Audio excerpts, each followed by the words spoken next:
વાત એવી કાંક છે, આજનો બ્લોગ થોડો છે ને રાત્રે ચાલુ થાય, કેમ કે છે ને તમને ખબર છે કોમેડી વિડીયો શૂટિંગ કર્યા છે, બરોબર ગયા હતા તો એનું છે ને એડિટિંગનું કામ માટે આપણા મિત્રના ઘરે આવેલા છે, બરોબર એકથી નો થાય. જો રાતનો 1 જટ બહારનો ગાળો છે, આમ જો એ બધો નાસ્તો કાઢ્યો છે, હમણાં પૂછ્યા હતા ને એટલે તો એ નાસ્તાની બાકા ચીકી બોલાવે છે પેલા હમણાં. આમ જો આને શું કહેવાય ભૂલાઈ ગયું ના કે ઘરે બધા હુતા છે ને મેં બહાર બેઠા બેઠા ધબધબાટી બોલાવ્યું છે. જો કેટલી વસ્તુ લઈને બેઠા, 2 ફોન અહીંયા, એક આ ત્રીજો ફોન અને એક ફોન જો આ બ્લોગ બનાવી. આમ જો એટલું બધું રાખવું પડે ભાઈ, વિડીયો એડિટિંગમાં આવું છે, વિડીયો જે બનાવતા એની જિંદગી આવી છે. બીજો દી ચાલુ થઈ ગયો, સમજો ખાવાનું છે, પછી એડિટિંગ બાકી છે 3 વિડીયોનું.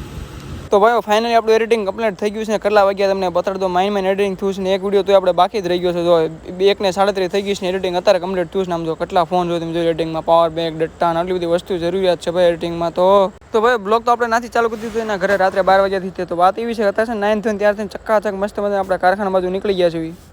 હવે કારખાને દઈ તમને કારખાનું બતાવી દઉં, મેં જોયું ન હોય ને પાછું ને. જો આવડી ડિઝાઇનનો કે આપણે લોટ આલે છે ને, બીજી વાત બ્લેક કલર નંગ હતા ને એટલું કાંઈક નંગ પડ્યા હતા 2-3 ઠપ્પા. પછી તો બપોરે ખાઈને પીને નીકળી ગયા આપણે સીધા લોટ નાખવા જવા માટે, કેમ કે છે ને આજ બપોરે લોટ નાખવા જવાનું હતા. હવારમાં રાત્રે બાકી રહી ગયા લઈ જવા, અને હવે લોટ નાખી દીધો છે ઘરે ને ઘરેથી આવશું સીધો કારખાના બાજુ. કાંઈ વાંધો નહીં ગાઈઝ, આ બ્લોગ આપણે એન્ડ કરીશું. મળશું એક નવા બ્લોગમાં. ત્યાં સુધી ટાટા બાય. ચેનલ પર નવા ચેનલને જરૂર સબસ્ક્રાઈબ કરી દો, તમારા ભાઈને ફૂલ સપોર્ટ છે.